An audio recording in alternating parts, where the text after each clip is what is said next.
when people ask me, like, what's it like to drink on naltrexone? Do you get drunk? I say, yeah, if I really wanted to, I could. And I did, and I have, but over time, not getting that payoff, ultimate payoff, I become less interested in sort of reaching for that goal. Yeah. And, I always describe drinking on naltrexone as like riding a bike without air in the tires. You'll get from point A to point B. It's just going to be a little bit harder. And for me, I feel like that is great because, that means that I'm doing something that I want to do, but it's also sort of over time, it's stopping to give me the benefit. Therefore, I'm unlearning a behavior. And that feels like natural to the way that my mind works. Like, don't tell my mind never again, because I'll find a way to do it, or I will intellectualize all the 1,000,001 reasons why I should do it. But if you let me do it, but it stops doing what it's supposed to do, then I'm going to move on.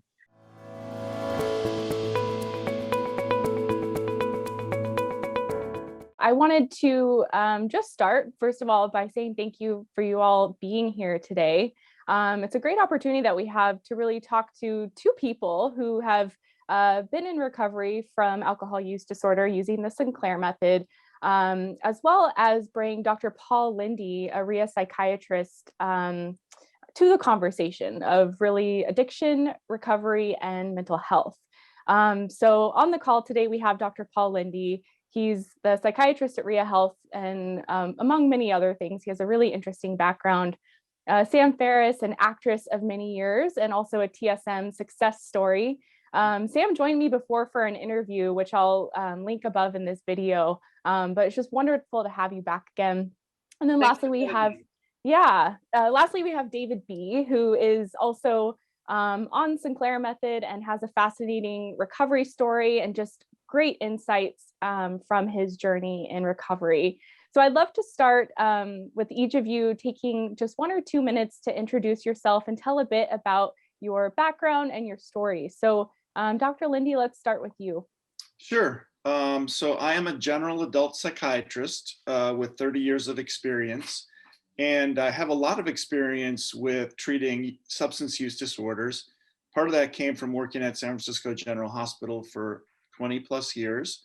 And a lot of those issues were around homeless populations who were injecting drugs, and a lot of them using alcohol as well, of course.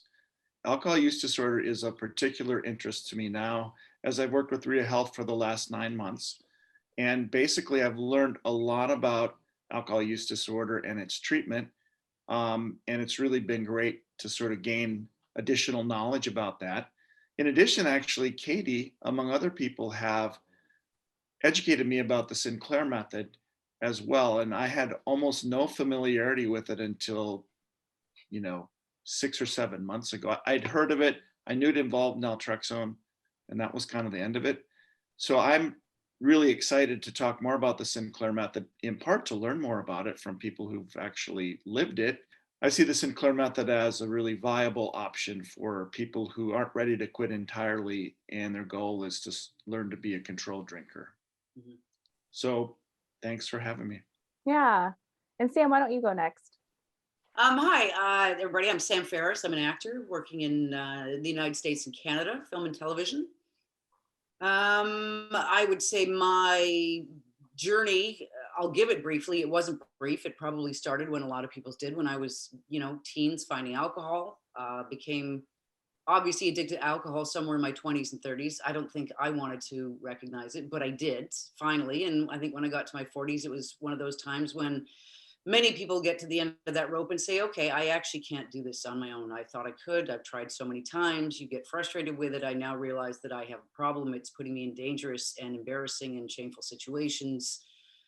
It's running my life. It's the monkey on my back. And it's something that daily was weighing on me. So I went, okay, time to finally address it. And that is probably the hardest part, when you finally have to go, okay, I can't do this on my own. And it's not just fun.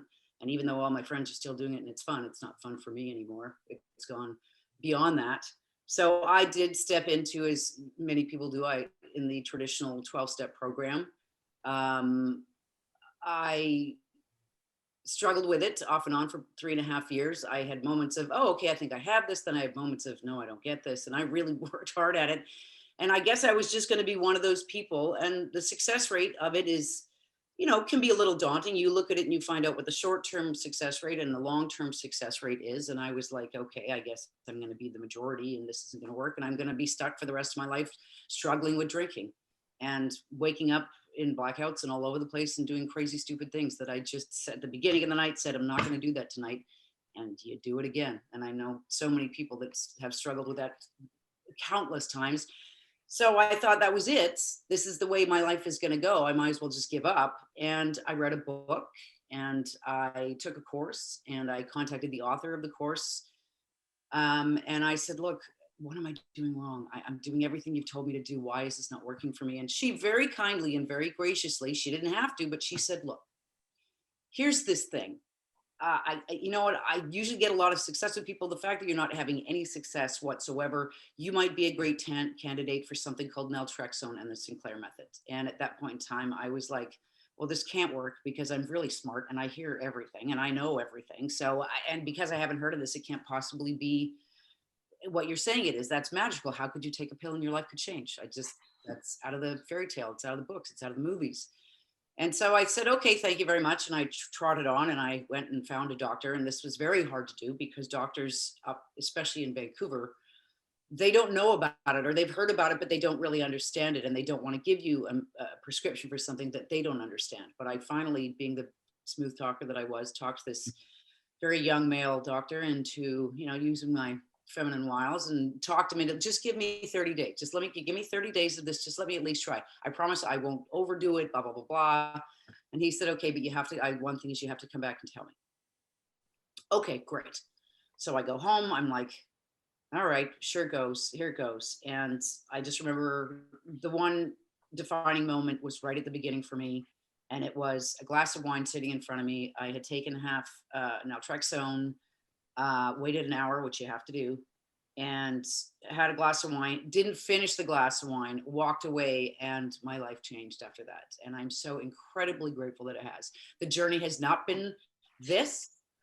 It's been up, it's been down. I was a very late bloomer. It took me 18 months to get to a point where I was like, wow, this is really, my life has completely changed, where I could get to more than a week and not really even think of alcohol. I would never have thought that was possible. If you told me that was possible before I found Naltrexone and the Sinclair Method, I would have said you were crazy. I would have said you're making it up. Somebody's paying you to say this. There's no way I would have believed it, but it has. And I now am at a point in my life where I still do drink. I have friends that drink. We'll go out. I do love the taste of wine. I will have the odd drink here and there, but my life has completely changed. My relationship to alcohol no longer exists. And I think the world needs to know that. And I hope that stuff like this and meetings and being around other people that have struggled and have a great story about it, this is how we get that word out, because there's so many people out there struggling that if I could not find it in my late 40s, there must be so many people out there that don't know about this. And that's why I'm so grateful to be a part of this and trying to take that message forward. So thanks for having me. Yeah, thanks for being here. And David, go ahead. Hi, my name is David Bolanki. I live in Los Angeles. I also work in the entertainment industry. I'm not an actor, but I have been actually on the Sinclair Method for 3.5 years now. My story is similar to Sam. I was a binge drinker in my 20s and 30s, very high functioning. But I would say towards the end of my 30s, I started to have crippling anxiety attacks, panic attacks. And I started to realize that a lot of what was happening was this habitual relationship that I had with alcohol, coupled with the fact that I was also taking antidepressants to treat other issues. And I think the cocktail of those issues just started to have a physical effect on my body, and I scared myself sober. I walked into a traditional recovery program, and I stayed sober for 2.5 years. I had two major issues with traditional recovery. First was the program itself, I found, while so helpful for so many around me, I found there's a lot of gray areas, I think, in addiction. And I think that there are, in traditional recovery, there are no gray areas. It's pretty black and white. It feels very one size fits all.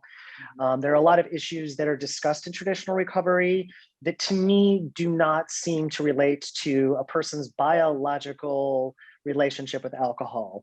And I felt like there was just this overwhelming emphasis placed on things that to me were not mutually related to alcohol.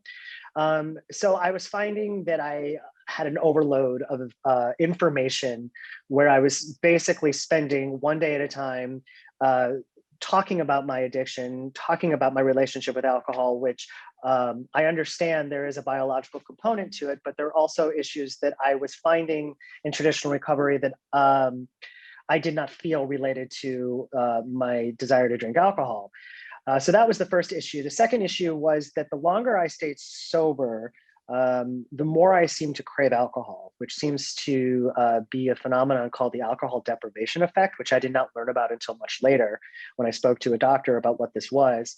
And so, for me, I was really at a crossroad, and I just figured this was what was out there, and this was what I had to do one day at a time for the rest of my life. And then, I stumbled on information about the Sinclair Method, and right out the gate, it sort of made sense to me in terms of the science of it. I was very reluctant to do it, of course, so I found an addiction specialist who was also a psychiatrist, who was an advocate for it. And I planned to leave traditional recovery and engage in the very behavior that was causing destruction in my life with the use of naltrexone. Like Sam, I was not an immediate responder. I did feel the effects of naltrexone right out the gate, but there was, after a few sessions, my brain started to remember again how I used to drink and got really excited about the way I was drinking again and started to want me to drink in a way that I used to. Fortunately, I stayed the course. My doctor told me, well, the way I look at it, if it took you 20 years to learn a habit, it's going to take you a little more time to unlearn the habit. So I stayed the course, and I would say probably about a year into the method, I started to really notice an ambivalence towards alcohol, which to me was the greatest gift of the Sinclair Method. It isn't sort of this like hits you over the head moment when you realize you're cured of it. It's just this sort of you feel ambivalent about drinking, and it becomes not this important thing in your life. So in conjunction with traditional therapy to treat the underlying issues as to why I drank in the first place, I started to see more and more success within the method. And then I would say probably within the last, I'd say 6 months, my relationship with alcohol is almost non-existent at this point. I do drink occasionally because, it does relax me, it does take the edge off, but it just doesn't have the hold that it used to have over for me. So for that, I am very grateful. And, I'm here because the transition from leaving AA and to something different for me was very difficult. There was a lot of mental gymnastics that went along with trying to rationalize this new journey into recovery. And, I know that there are a lot of people out there who, when something isn't working, they need to make a change, but this is a tricky one. And so I want to speak to the person out there, not that it's working for traditional recovery, because I do believe that it does work for a lot of people, but I want to speak to the people that it isn't working for, to let them know that there is another avenue. And I hope that, I can be some support with that. So thank you. Yeah, thank you so much, David, and everyone. So I'm going to kick this off with a question, but I would really love it for it to be just a dialogue between us all. So if you have questions for each other, please feel free to just jump into the conversation. So my first question is for Dr. Linde, and really that's just to get your expertise and opinion on what is addiction. What do we know today about addiction, and what are some varying misconceptions around it? So thanks for putting this together, Katie. Nice to meet you guys, Sam and David. I'm happy to be here. I want to start though by just talking a little bit about my philosophy in treating substance use disorders and really treating psychiatric issues as well. I'm all about what works for people. I'm very pragmatic, I'm eclectic, and I think at the end of the day, I want to be effective and productive in a way so I'm not wasting my own time and doing things that I think are not going to work. So harm reduction is very important to me. And I feel like it has sort of revolutionized the way we treat substance use disorders. And I think part of it is that it is more accessible to a great deal of patients who have substance use disorders who are trying to either cut down or stop. So very much about meeting people where they're at. There's a great organization in the United States called the American Society for Addiction Medicine, ASAM, and they're a formally recognized group in traditional medicine. And I've been really happy to be a member there because they do great training, they do great awareness, they do policy, and they are open to harm reduction. So the kind of principles that you guys would support, the experts in addiction are really on the same page with you. They're also about what works, and they're also about reducing stigma. So I'm really glad to be part of an organization that actually is, doing things that I would believe in, and that I think are going to carry things forward. So having said that, for people who are able to go from, harmfully using any substance to abstaining via the old-fashioned way, fantastic. Great that worked for you. It is effective. And so that's wonderful. And I think part of what I'm learning now about the Sinclair Method is then how realistic is it for someone to stay sober over a long period of time, but we'll get back to that. So addiction is complex. And the DSM-5, which is psychiatry's diagnostic guideline, it is not a Bible. Drives me crazy when I read in the press, the Bible of American psychiatry. No, you're desecrating the Bible when you call it a Bible. They're diagnostic guidelines. And essentially DSM-5 didn't do a lot of things well, in my opinion, but they did do addiction well because they created the concept of a use disorder. And the use disorders, to me, are really comprehensive in the criteria. They're a mix of both physical signs and symptoms and a mix of psychosocial consequences. Previously, we had these concepts of substance abuse and substance dependence. And even those categories didn't break down cleanly.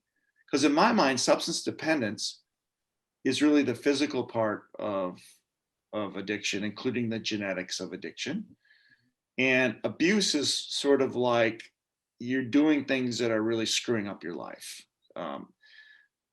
So what I like about the use disorder concept is, one, it's really non-stigmatizing in my opinion. It's a real condition. It has some biological underpinnings. So that's a great advancement. Back to the concept of addiction. So I don't know what addiction is exactly. I'm not going to lie to you because it's an evolving concept. Historically, I thought of the term addiction as physical dependence. Now, physical dependence is pretty darn straightforward. A hangover is a sign of physical dependence. A hangover is alcohol withdrawal.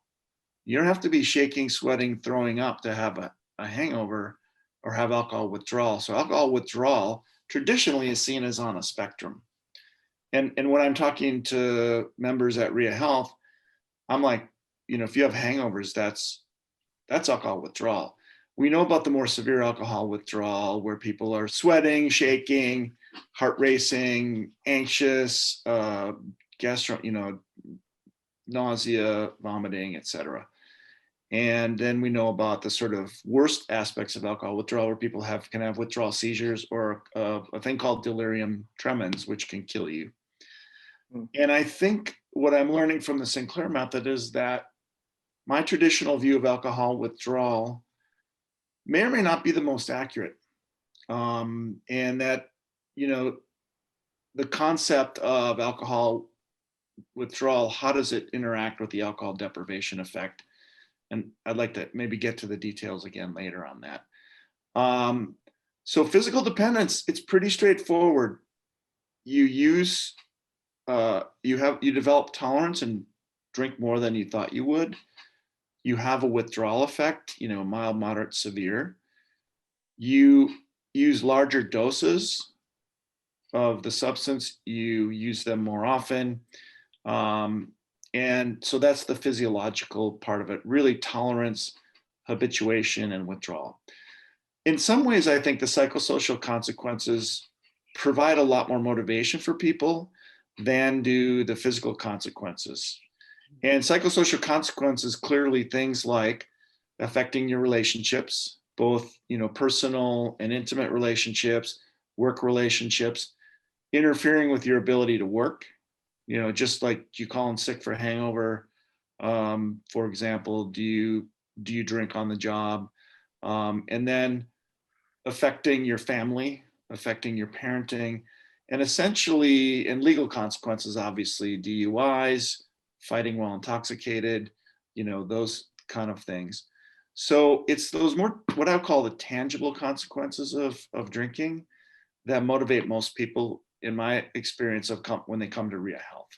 And for me, that understanding is essential, that they're, you know, a substance use disorder is really a combination of biological, psychological, and social aspects. And really, we need to address all three simultaneously if we're going to have effective treatment. So we treat the physical aspects of it with naltrexone often, and there are other medications that we use as well to treat alcohol use disorder. The old one, the bad one, in my opinion, is antabuse or disulfiram. I just saw it was patented in 1949. So that sucker is 70 years old. It's a dirty drug.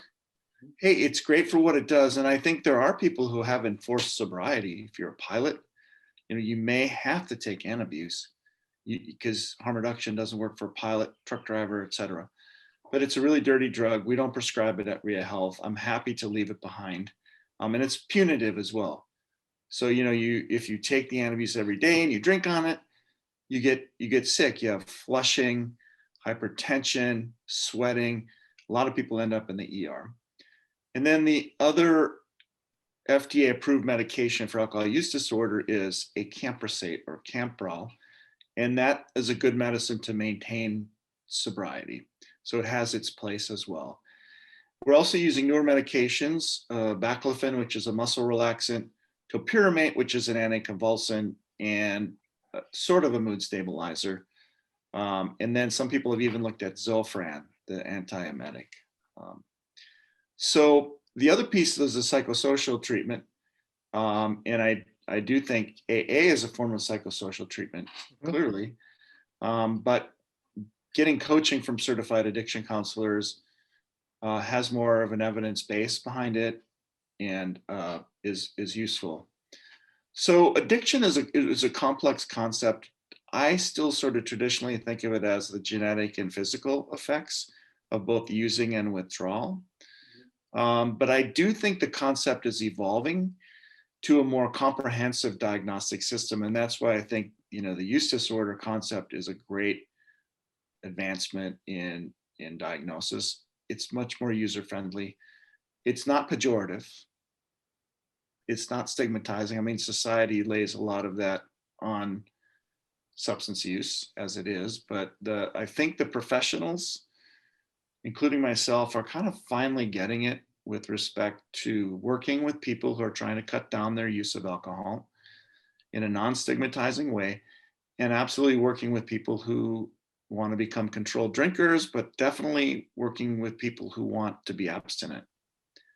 Yeah, I mean, the other thing I was going to say about that as I was listening to you guys is that a lot of the patients I see are really heavy drinkers every day, 6, 8, 10, 12, 15, 20 drinks a day.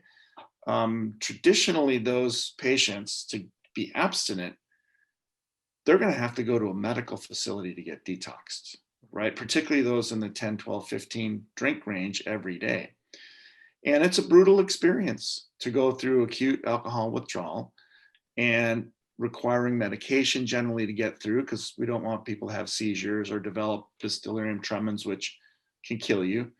And it's a very medicalized process. So I always, on an outpatient basis, when I work with people who are drinking 10, 12, 15 drinks a day, I don't talk about abstinence at all. And the way I talk about it is, hey, you know what? 10 drinks a day, that's a lot. If you stop cold turkey, you're going to have to go to a detox, and that's going to suck. So instead, let's work on a plan to start with you drinking less. And it's pragmatic, knowing that if I can get them from 10 a day to like 3 or 4 a day, at about 4 drinks a day, you're not going to blow your liver. If you just drink 4 drinks a day, I don't think it's great for your liver. You're not going to get GI bleeding. You're not going to get cognitive deficits. You're not going to have neurological issues. So essentially going from 10 to 4 or 8 to 4 is a great start. And some people might choose to stay in that range and maybe hang there for a while. And that's a fine plan.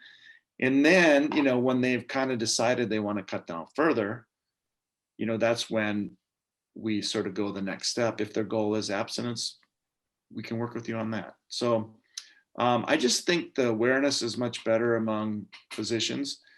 Although I will say this, I'm just shocked at how little many traditional psychiatrists even know about this at all. I don't necessarily expect them to treat it, but historically, psychiatrists and other mental health professionals would say, hey, you're drinking? Oh, no, you got to have at least 30 days sober before I will see you, which is ridiculous. It's absurd, because you got to treat it all at once. It'd be like say, oh, I'll treat your hypertension, but we'll do your diabetes later. I mean, it's really a terrible point of view. Okay. And then the pull of the traditional recovery is very strong. Among those who've gotten sober with AA, they're zealots often. And, I can't argue with that. That's your experience. Fantastic. I'm glad that worked for you. I know you believe in it because you've seen it work for you and a bunch of other people. And that's all cool. I respect that. But there's a big slice of drinkers who it doesn't work for. And it's not because they're, lazy. It's not because they don't care. It's not because they're undisciplined. It's because it's got more to do with their biology, and also about being more nuanced than being black and white. And again, I don't want to throw AA under the bus, because I do think the 12 steps are actually a great model for anyone. It's a model for living. I can't knock the 12 steps. And I think some of the concepts they talk about is, people, places, and things, for example. And I like their little slogans, 12-step slogans. I mean, they're great. There's a lot of great things about it, but it doesn't work for everybody. And that's what's been great at Ria Health doing intakes. It's really nice to tell people who've been through other experiences to say, hey, one thing we definitely do, we'll meet you where you're at. If you want to start by cutting down, no problem. We'll talk about it. If you want to start by cutting down and then going for abstinence, no problem. If your goal is to be a controlled drinker, like it seems like a lot of people who've done the Sinclair Method are able to be, then let's work towards that. And I guess as a physician, as a treating provider, that feels so much better than trying to impose my will on somebody. I mean, I've been through that. I worked in the ER. I put people on involuntary holds, probably 10,000 of them. So yeah, this just feels a lot better. I hope that wasn't too long. Yeah. One of the things I think that works for me, I think the biggest thing that works for me going from 12-step to the Sinclair Method is the fact that you don't have to go cold turkey, because I tried that and I've seen people try it. It's really hard. You have to go to nothing and you feel so incredibly deprived. I felt like my life was over. I wasn't going to be able to do this again. I wasn't going to be able to do that again. How am I going to hang out with my friends? Like the black and whiteness of it would change your life overnight, 180 degrees. You pay basically, for me, I would have to have started again and hung out with different people. And I don't know how realistic that is. So what I like the most about the Sinclair Method is drinking actually helps. Like the more you drink, and I know that sounds really bizarre, there's a word for it, but every time you have a drink, like I go, but you're drinking, I'm like, yeah, but you know what? You're working towards extinction, because every single drink that you have takes you closer to it. So the guilt was gone. That was gone. I could still hang out with my friends. I could still have my life. You know what? It doesn't always take away the mental stresses in your life, because you think getting sober, oh my God, all of a sudden it's going to be rainbows and puppies and sparkly things everywhere. No, your life is still your life, and you're still going to have to deal with the issues of your life, but dealing with them when alcohol is not the problem is so huge. And I didn't know that until I'd actually gotten like 7 to 10 days sober. I'm like, so this is what the rest of the world looks like. This is what my life looks like without a hangover and without the depression of alcohol. And it looks totally different. And you still have issues and stuff that you have to deal with, but you can deal with them. I can deal with them so much easier when I haven't been drinking for, first it was a couple of days, then it was 7 days, then all of a sudden it's 10 days. And Naltrexone and the Sinclair Method gives me the ability to slowly go forward and not feel guilty and not feel failing. I failed, like diets. I ate some ice cream, you hate yourself. This is, you actually take it and then you have a drink, and that's how it works. So I'm like, so if I drink, I'm going to get better. And the more I drink, the better I'm going to get. I'm like, right. That sounds absolutely fantastic. So that was the biggest reason for me and the biggest success. And what I would tell anybody that had the same, I can't go completely off, I just can't do it. Aside from the physical, mentally, emotionally, socially, just can't do it. You don't have to. You can do it little bit by little bit. And that was such a huge relief for me. And then eventually you get to where you want to be, whether you want to go to extinction or where you want to go to where I am now, which is, a couple drinks here and there. If a friend's a sommelier, she's got a great bottle of wine, we'll go, I'll have a glass, they'll have 4. I get to drive home. Another beauty of not being heavily dependent on alcohol anymore. Yeah, I like that. I like that a lot. It's good for me. Just thought I'd throw that in there. I think from what I understand, Dr. Linde, and thank you for your explanation of addiction and alcoholism. I mean, I think, we can all agree that the traditional model of intervention is still abstinence, meaning that, yes, as someone who has shows or exhibits signs of, alcohol use disorder, the intervention or the traditional intervention, whether it's coming from a doctor, the courts, family, friends, is going to be sort of a traditional model, which, I think for me, the problem that I have with it, it's not that I don't think it doesn't work for a lot of people, because I've seen it, I've been in the rooms, I understand it. It's just that I think the notion that what's waiting for you at the end of the conversation or at the end of this intervention is total abstinence keeps people, I think, in their cups much longer than they probably would be if there was a different approach that would intervene and say, okay, look, we're not here to diagnose you or subscribe abstinence for the rest of your life, but there is an issue, there is a problem, we have to address this, maybe pharmacologically, maybe through naltrexone, but something needs to stop you or slow you down, because you're gonna die, or something terrible is going to happen. And I think a lot of people are reluctant to voice their issues with their drinking problems, is because they know that model or that is waiting for them, and they're not prepared or they're not wanting to surrender to it. And I know many friends who have, from my vantage point, drinking issues, but they're functioning, they're going to work in the morning, they're paying their taxes, they're showing up for life. I mean, not as effectively as they could be, sure, but they have an example of something that's working in their life, so they're not going to stop. And then when you get to that patient that you talked about, who's like drinking 10 units, 12 units, 15 units a day, then you have to intervene and say, I can't tell you to stop drinking, we have to slow you down. I wonder if doctors, practitioners, whatever, would be able to get to their patients earlier and offer a solution like the Mhm. Sinclair Method or Naltrexone Yeah. and say, let's try this as a first step and see what happens. Yeah. I mean, You know, I'm sorry, go ahead, please. it's a great point. And in fact, there is something called an SBIRT, which stands for screening. See, now I'm not going to know it, but basically that primary care doctors in particular will screen for alcohol use disorder, and essentially screening, brief intervention, referral, and treatment. And there are some people who will cut down on the basis of just talking about it even for a few minutes with their primary care doctor. So it's more on the referral and treatment side, I think, that physicians and other providers get stuck on, because you're absolutely right. It's really sort of presented as the ideal or gold standard for addiction treatment is abstinence. And in some ways, I think that's a difficulty with harm reduction. It's always sort of seen as the bastard stepchild of addiction treatment. Mm-hmm. And it's terrible, because what you're saying is abstinence doesn't work for everyone. And it's presented as, well, you know, if you were sober for 5 years and then you had a drink, but you got to, you know, day one starts over again that day, even if you had one drink. So it's really doctrinaire. I don't think it feels good for certain people to be in that situation. And your point about the idea that you're never going to be able to drink again, well, it would drive you to have a drink, I think. So.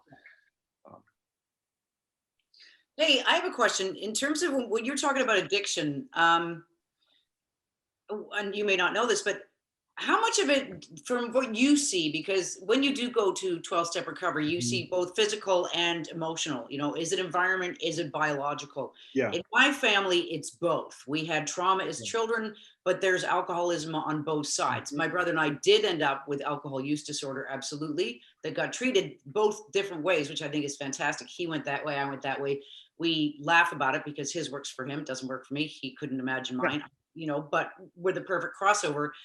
But once in a while, we'll talk about it and say, where do you think we got this from? Do we get this from mom's side? Oh, Uncle Tom was a drunk. Yeah, but also so was dad's sisters. And so in your knowledge, and maybe it's a little bit of both, but is it biological or is it environmental in terms of people that end up with alcohol use disorder? Or can you not tell? Is that just an answer that we don't have?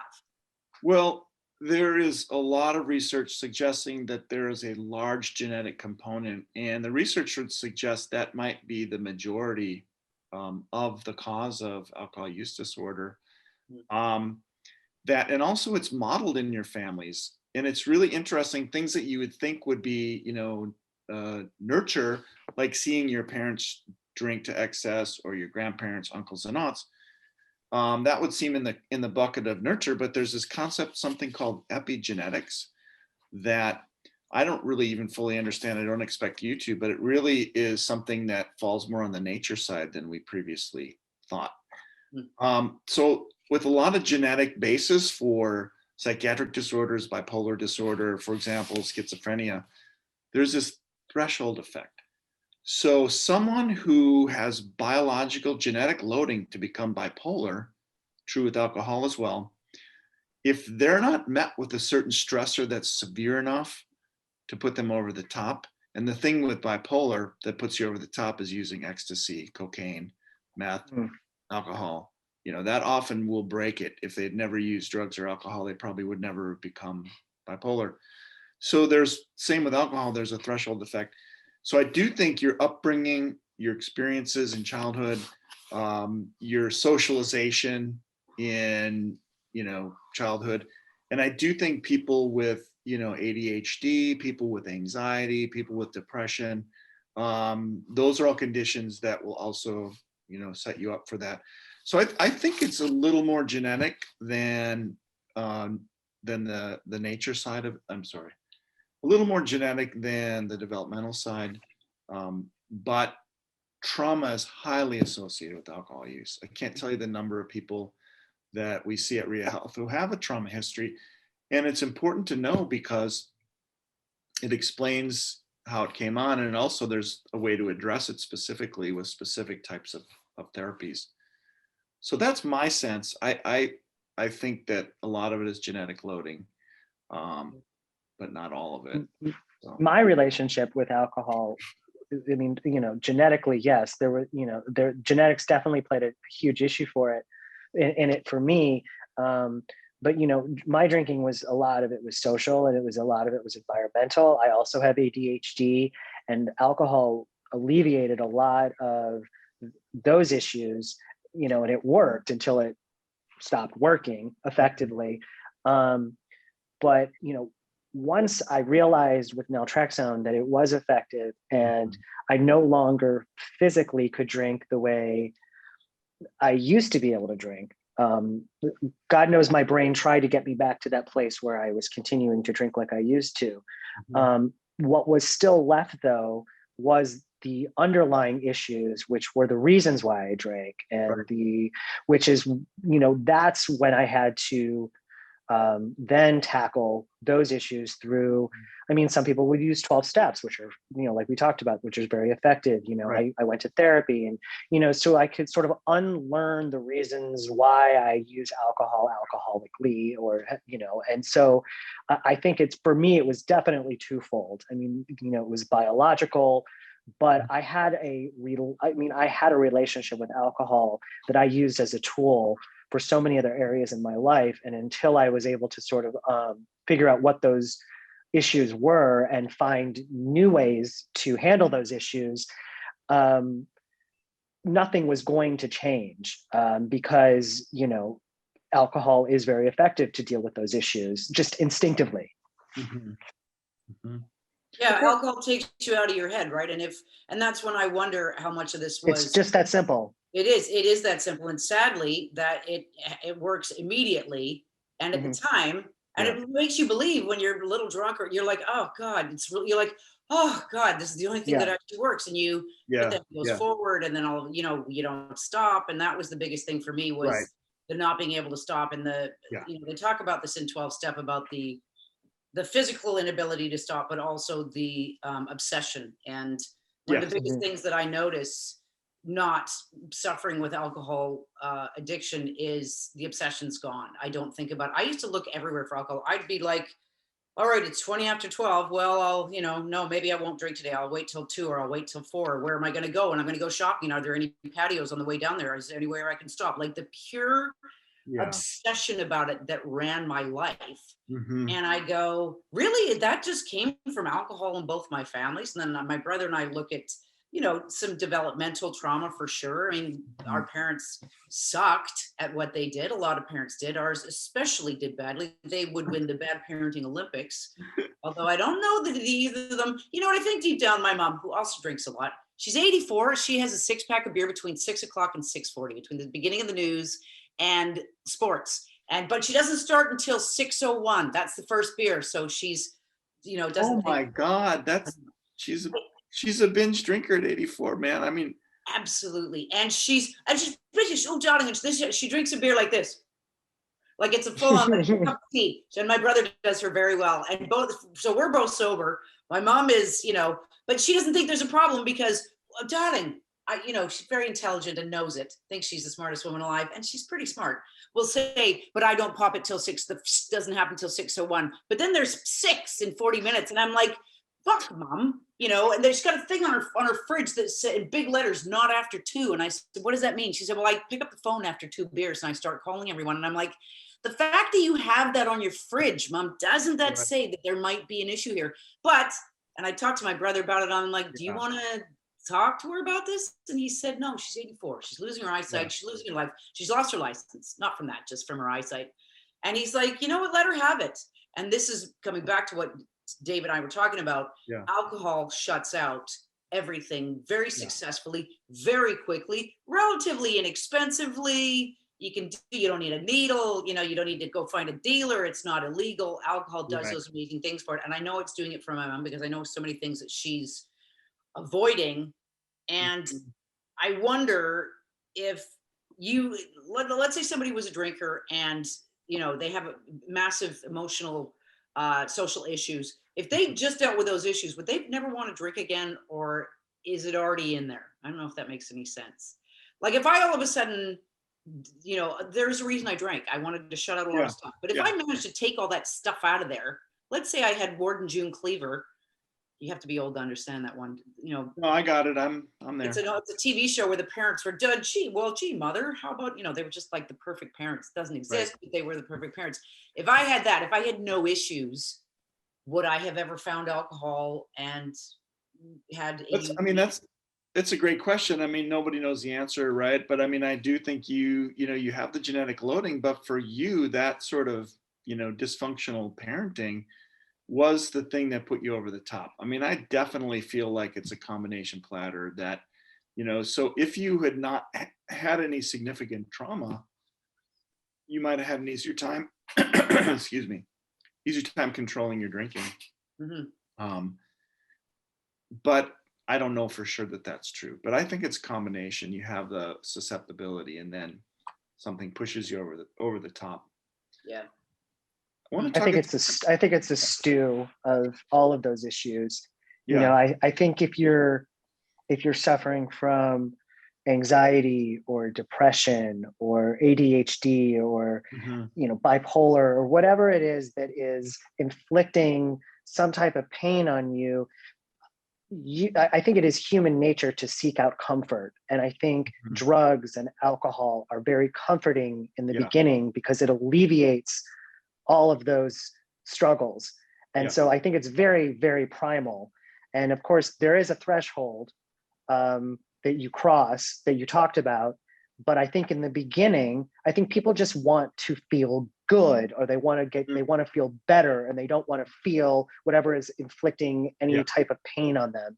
And I think that is the stigma, or I think that is, from my vantage point, I think that is where the conversation isn't happening. I think in popular conversations about why young people seek out substances is that they just, to me, I came from a very good family, but I also would watch Aaron Spelling shows on Friday night, and there was a fantasy life in that world that was like, people were drinking highballs and having martinis, and I'm like, ooh, I want in. That's the life I want to live, because whatever internal struggles I was dealing with, that was sort of offered to me as sort of an out. And I thought, okay, I'm going to find that. I don't know how I'm going to get there, but I'm going to definitely get there. And I think, adolescents or young people, they're wanting to alleviate any discomfort that they're feeling. Sure. Yeah. I mean, that's the thing. I have conversation with people. It's sort of like, well, of course, drinking's enjoyable when you start. I mean, because it works right away, reduces anxiety, makes you more social, numbs your feelings if you have intense feelings.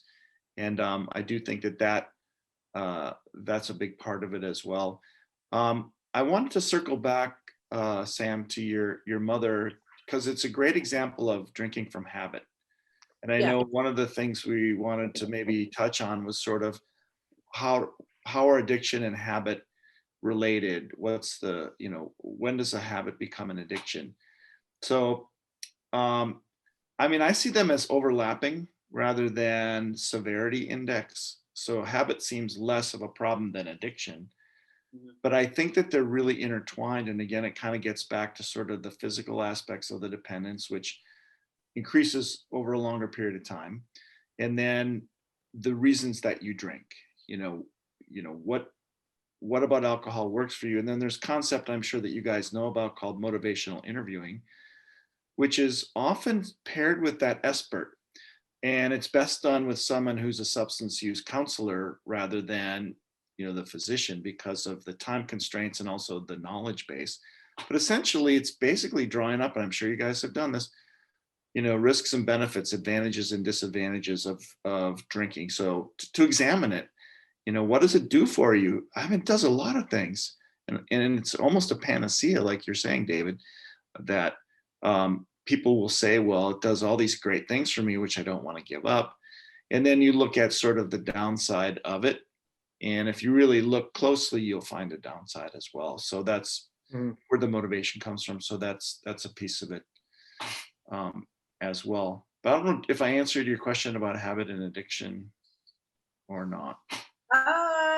Well, it's just really like, where did I go from habit to addiction? I couldn't tell you. A lot of, where were you when Elvis died? It's one of those questions. Do you remember when it flipped from I can stop this to, okay, I absolutely can't stop this?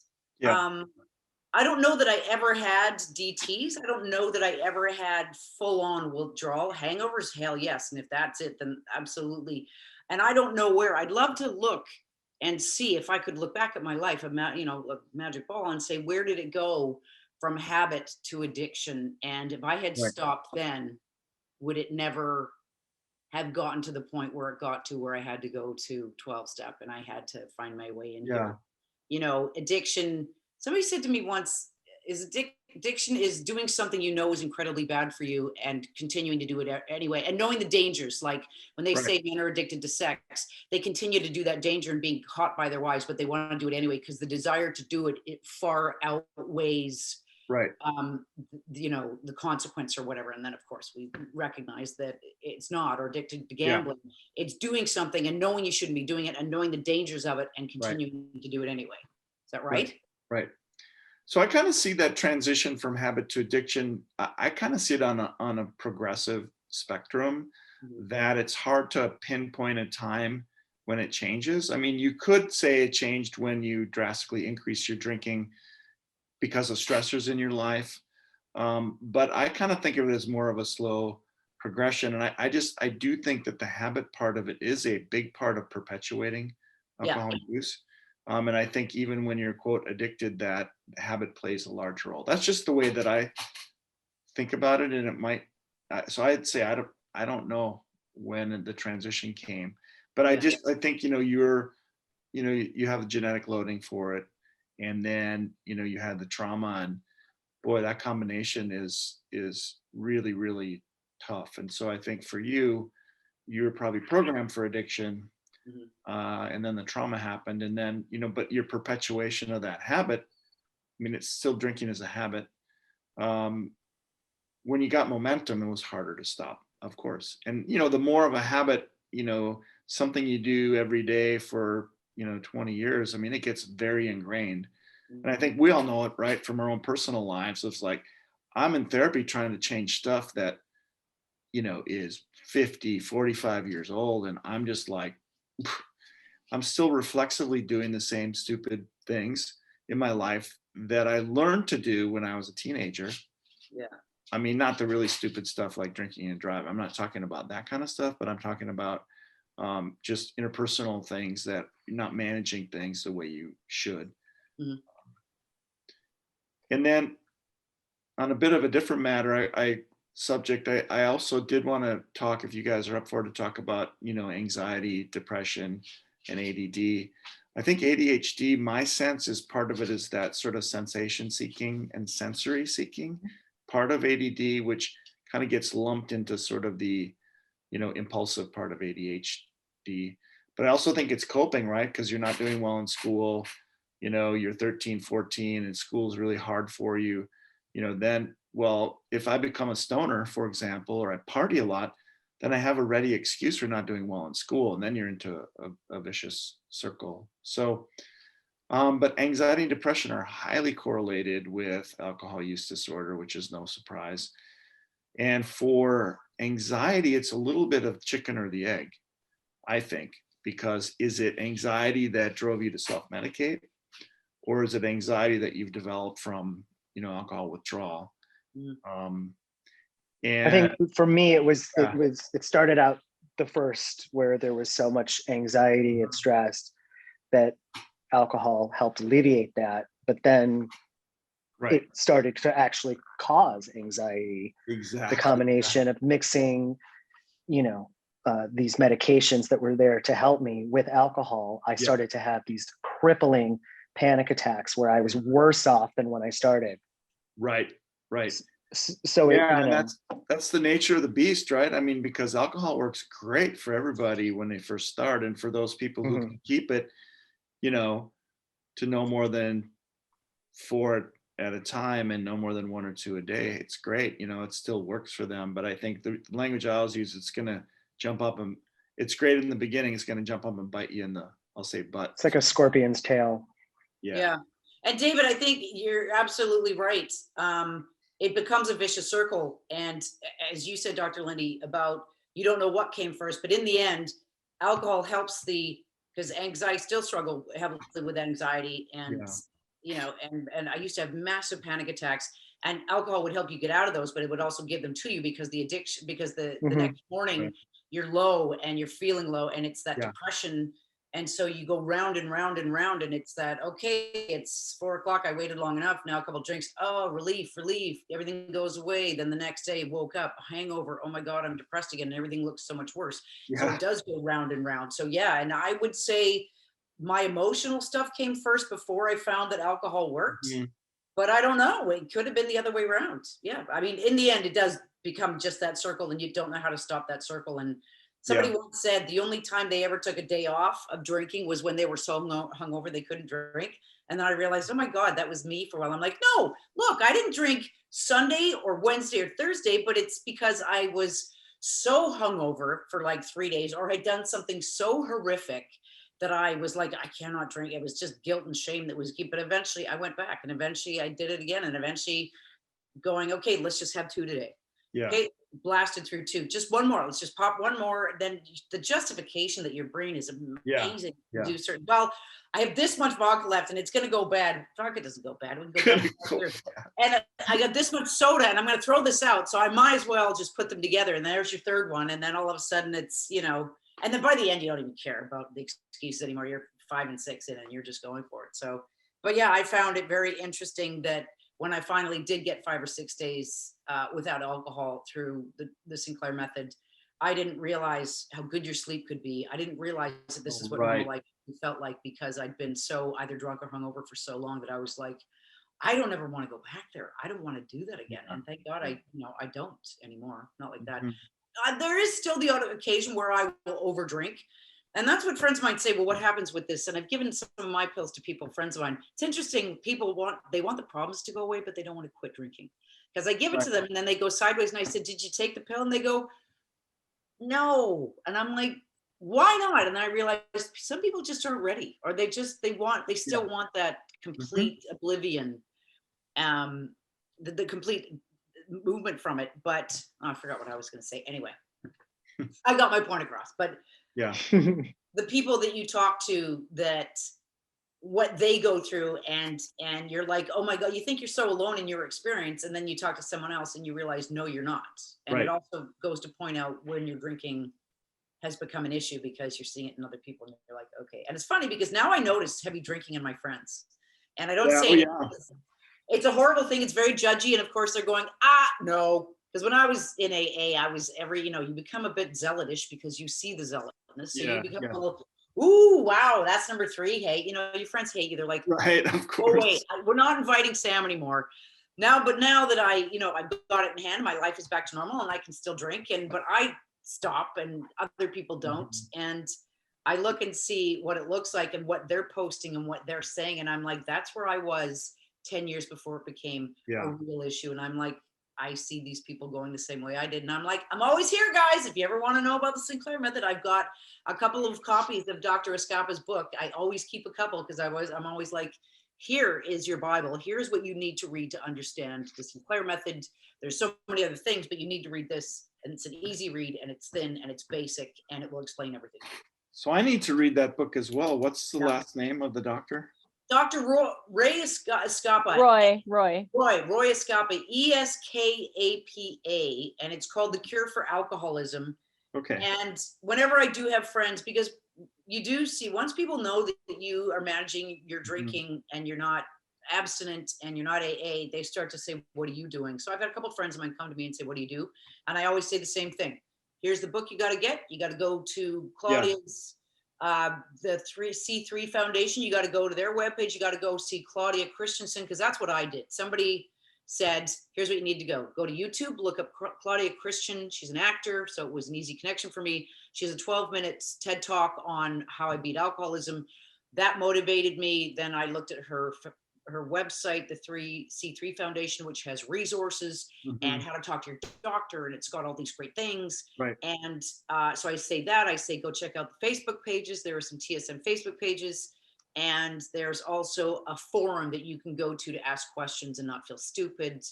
And it's called optionsavelives.org, I think. So there's a lot of great resources for people to get going on this, but that book is an absolute must, I think. Okay. Thank you. Yeah, I'm going to check it out. Then I'll be a little more nuanced in the Sinclair method. Well, I think he just explains it well to the layperson, but he also Yeah. talks about the science of it. And I think you got to know a little bit about the science of it. You can't just say, well, it just works. I don't want to know. You want to know because Yeah. it's your body and you want to know what happened that took you there. Right. And Of course. it gives you enough of the science that you understand how it works and why it works. Yeah.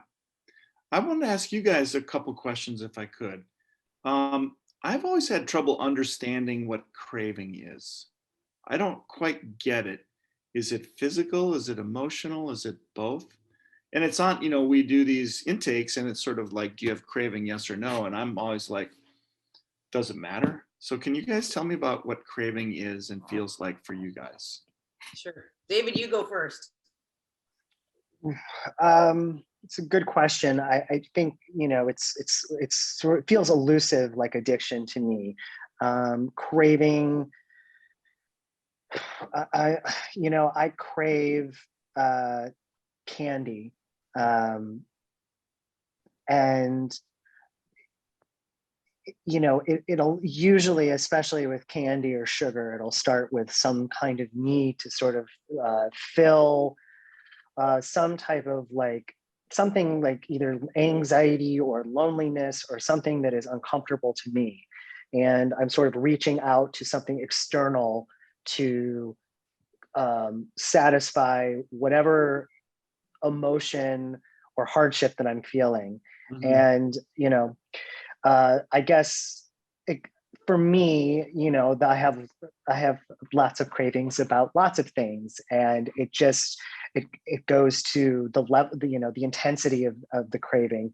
When I first started drinking again on the Sinclair Method, it was almost immediate how fast my craving for alcohol came back.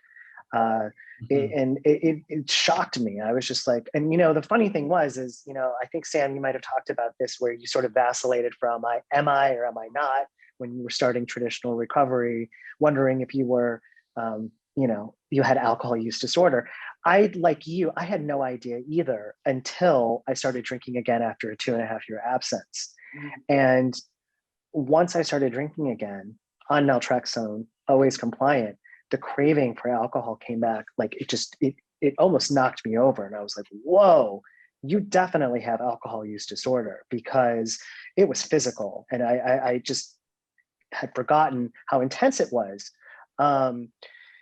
Fortunately, by staying compliant and staying the course and, continuing to do this Sinclair method, once my brain stopped getting, after repetition, my brain started to realize that it wasn't getting what it used to get with the endorphins, getting into the neural pathways. I'm not a science person, but this is how it was told to me. Once those endorphins were getting blocked repeatedly over time, my brain was like, okay, well, I'm not going to get what I want from this, or he's not going to feed me alcohol the way I need it to be fed. I'm moving on. Until that decline happened, that was really confusing for me in the beginning, because I was like, wow, is this a craving, or is this a full-blown addiction? And, for me, what I thought was really brilliant about naltrexone was that it pharmacologically reduced my interest in alcohol. As opposed to prior to that, it was more, I had to rely on my intellect, or, as I was told, maybe a spiritual side of myself to sort of undo the craving. I couldn't do that. I wasn't able to do that. And believe me, I tried for 2.5 years, and it wasn't happening. No matter, what I attempted to do, I just couldn't unthink the craving or give it away to something else. But, through this medication, it just happened biologically. And I don't know. I don't know if I've answered your question, but No, you did, and I think that the way you describe the way naltrexone works is spot on. Actually, yeah, it's almost like it did work for me that was being asked of me before to do for myself. Yeah. And I think as humans, that's a really big ask of ourselves. Yeah. Well, now I don't know, Sam, maybe you can, share your experience. Yours was far more intelligent than my craving. Mine was just straight to it, physical, mental, everything. You would run over everything to get what you wanted. That's craving for me was an absolutely uncontrollable pull towards something that you knew wasn't good for you. But you did it anyway.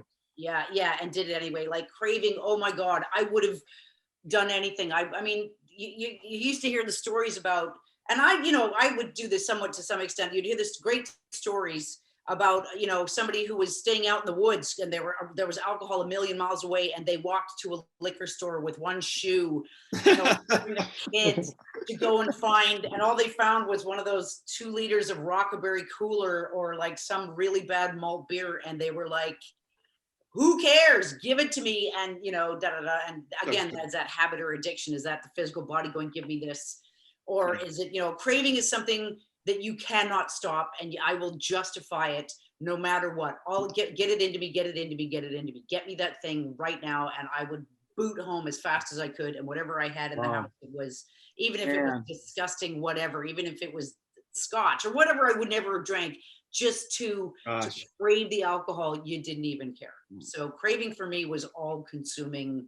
I'm going to do this. Don't stop me. I know an hour ago I was talking myself out of it, but I'm not talking myself out of it now. Now I do this right now. That's really intense. Yeah. Your craving is very intense. David's, yours is intense as well. And I think for me, as you guys are talking, I'm going, okay, savory snacks. That's my downfall. Yeah. Coffee, not as bad, but now that's why cigarettes are so addictive, because they spike the pleasure response, more of a spike, I think. And that's why drugs taken by the fastest route possible to the brain are more addicting than those not. So because they get to your brain fast, and that's where the association with not just pleasure, but sometimes intense euphoria. Yeah. And now, and that's, alcohol got you there, but that window of euphoria was, like halfway through the second glass of wine, I hit that warm spot that, oh my God, everything's going away. But unfortunately, you don't stay there. It's like a drug addict as well, from what I hear. You can't stop there and you never get to find that again. It's here, stop, skip, stop. And then you keep going and then it takes you to the other side and then all that's over again. And you guys were also talking about the endorphin and the science of it. David, you brought that up. And I remember what I wanted to say is, my friends used to say, because I would say, you guys, this is the way this worked for me and blah, blah, blah. And they'd say, does it take away, do you not get drunk anymore? And I'm like, well, no, I mean, you do get drunk. And that's what I'm like, oh no, it's not you're not Superman. It's not going to keep you sober. You'll still get drunk. It just, the addiction to it, oh my God, I need more. And I want to have one and I have 12 and, do the crazy things that I do. You'll still get drunk, but that euphoria, that the endorphin rush that you get when you're not taking naltrexone and you have alcohol, that doesn't exist anymore. And it's so hard to explain to them until you actually go through it. Because once in a while, I'll have a couple of drinks and I have overdrank. That has happened when you're with somebody and everybody's caught up and, I still struggle with anxiety and, blah, blah, blah, blah. And all of a sudden, you're kind of hammered. And I'm like, how did I get hammered? And you know what hammered feels like. It doesn't feel the same. And it doesn't feel that more, let's do it tomorrow. But you do get drunk. It just slowly, as David said, that's the most important. And that's the easiest way to understand it is you're not getting the payoff, right? You're not getting, and you're always looking for the payoff. And your brain is so insipid. It needs to keep trying, but it's just in the end it goes, okay, let's go play tennis because this isn't working anymore. And that's the beauty of it. That's why it works, right? Or the payoff, or you could get you do get a payoff, but it starts to decline in such increment. It can decline in such increment levels that you're not even aware of how uninteresting it's becoming. It's almost like this physiological decline.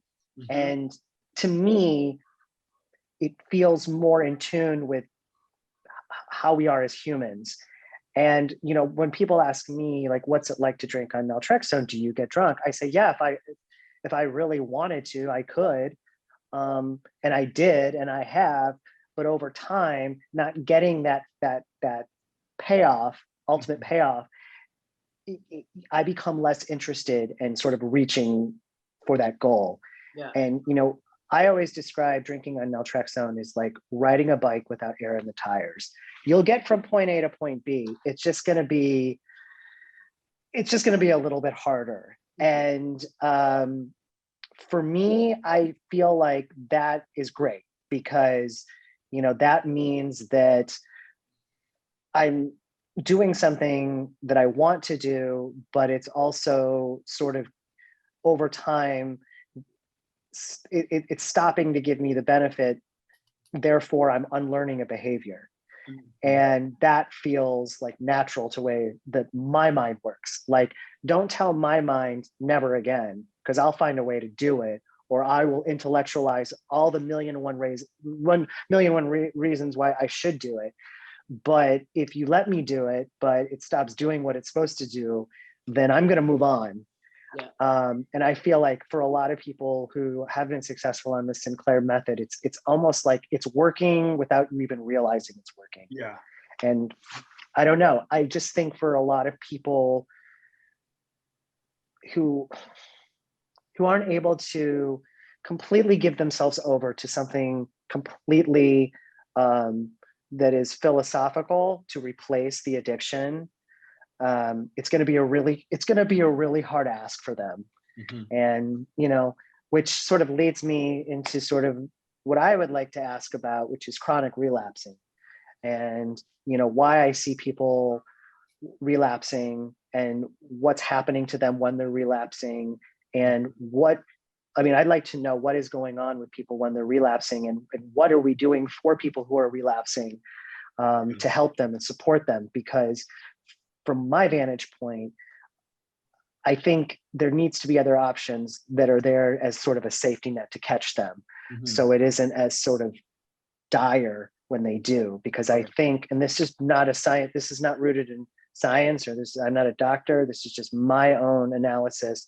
I think a lot of people who relapse, obviously, and why it's so detrimental, you have the physical component. They're engaging in something that they haven't done for a really long time. So there's that sort of like rush of like euphoria or whatever. That's just like, oh my God, I haven't felt this way. I'm not gonna, I can't stop. I don't want to stop. There's that. And then there's also the guilt and the shame, that's there to sort of greet them when they've lost something or they've failed at something. Yeah. And, people die, people kill themselves, and it's just like, I just wonder if this traditional model that we're offering people is really supporting them in that moment when, for a variety of reasons, they've stepped off course.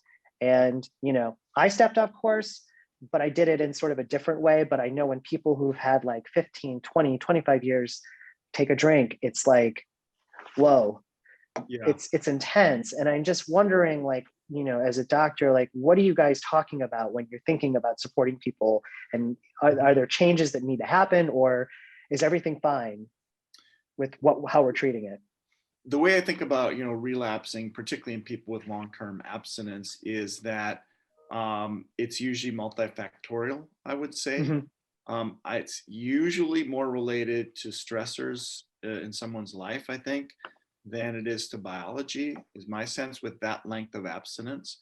The way that I think we should address it is by being non-judgmental and being practical.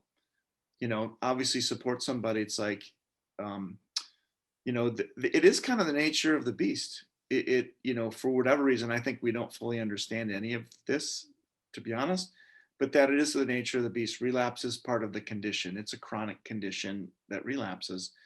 And I think being non-judgmental and welcoming people in who have relapsed rather than being stigmatized is the way to go. And then there are ways to manage it, I think, both with things like cognitive behavioral therapy and coaching, and then with medication. The one medication that seems to work best for maintaining, preventing relapse, for relapse prevention, is a camprosate or Camprol. So it's different than naltrexone. It has kind of a different function. You don't get sick when you drink on it. And I think in the same way you describe naltrexone working, it happens seamlessly. You're not even aware of your change in behavior. It just happens. And then later on you reflect and you go, wow, I was able, my goal was abstinence and I got back to abstinence. And for whatever reason, I don't know, I don't have the urge to drink. And then obviously trying to manage whatever the situation is in your life and taking all the practical steps to take care of yourself and take care of a situation. But I really, honestly, I think our understanding of the mechanisms involved and sort of the role of nature versus nurture, we're kind of just scratching the surface because we really don't know the answers to a lot of the questions you're asking. They're great questions. And sometimes the answers may be a little bit fuzzy because we're not there yet in terms of knowledge. I think the good news is there is genuinely interest and sort of renewed focus on substance use disorders. I think a lot of bright young medical students and researchers are fascinated by these questions. So I'm hopeful that the science and then the technology is going to get better and better, and we'll have better treatments, better understanding. I think for you guys, and this is kind of what, Katie has been spearheading, is sort of reducing the stigma and making more people aware of the Sinclair method. It's a viable option for a lot of people, and it does take the judgment out of it, and it makes it more practical. Here's a way that maybe you can cut down. And I would hope, and this is your job, is I would hope that more of the medical community become aware. And that's the biggest frustration I have, is that doctors have some, they know of it, but I've got a couple of friends that their doctors will not give it to them, because it's not because they think it's harmful. They just don't know anything about it. So I think it has to come from your end. Yeah. The medical field needs to know way more about this. And I don't know how that happens, but that's something that really needs to go forward. The minute the medical community are on board about this, I would say we will see a huge decrease in AUD and people struggling with alcohol for sure. I totally agree with you. I know ASAM is working on it hard. I mean, I personally work on it when I interact with other physicians. And in a way I go, I didn't really know about this till a few years ago, any naltrexone either. So I know where you're at. And so part of what I've been doing is reaching out to healthcare systems, in part, of course, to sell the concept of Ria Health as a referral source, but also to start the education process as well, and sort of proactively saying, hey, I would love to be involved in any kind of educational presentations. I'm not a scientist, but I know a lot about it clinically. So good. Heading in the right direction then, hopefully. Yeah, no, I think we're making progress. I really do. But we do need to get the word out, really all of us. And I think, to use our various platforms, which, you have and I have. So yeah. Well, thank you, everyone. I know we need to wrap up, and it's been such an awesome conversation. I just want to say thank you to Dr. Linde and Sam and David for coming together today to talk all things AUD and recovery and treatment. I really appreciate it. Absolutely. Thanks for having us.